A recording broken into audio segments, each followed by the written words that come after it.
how is it that this suspect got away? I mean, they had both of them, and one got away. How does that happen? Well, obviously, that's a very rapidly unfolding scenario that's taking place. It appears that the older brother was the individual who threw the bomb at the police officers, was engaging them in firefight, might have provided just enough of a cover for the younger Tsarnaev to actually escape the scene. So he escaped the scene, and they still haven't found him. I mean, here we are, hours and hours later. Why do you think it's taking so long, Jan? Well, look, you're looking for an individual in a community, and there are obviously so many different hiding areas that have to be very carefully and methodically searched.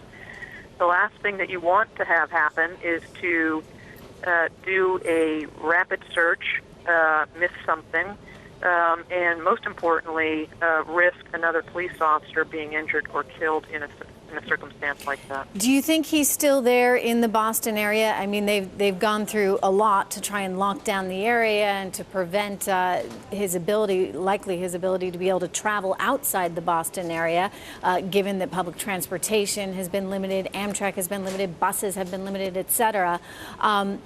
Might he still be close by?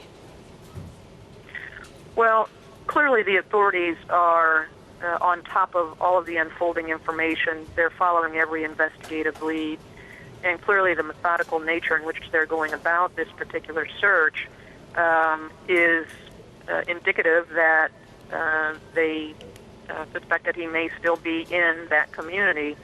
The unprecedented lockdown has, in effect, reduced a lot of the transit points that might aid and assist him to exit the city, and therefore it would appear that they are proceeding on the presumption that he is still in that area.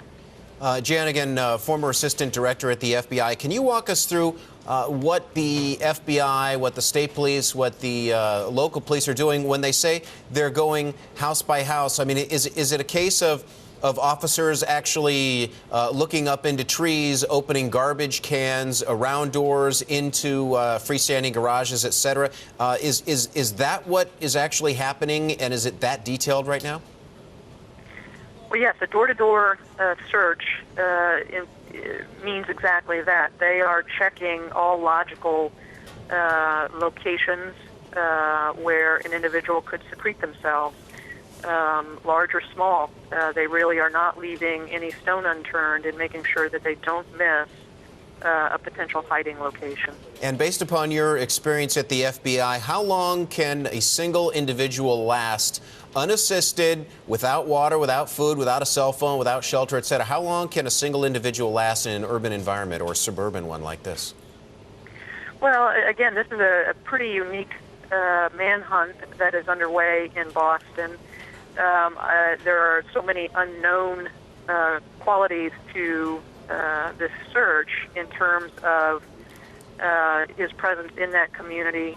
We still don't know, as has been widely reported, if he is operating on his own, whether there is any particular support network that he might be able to rely on.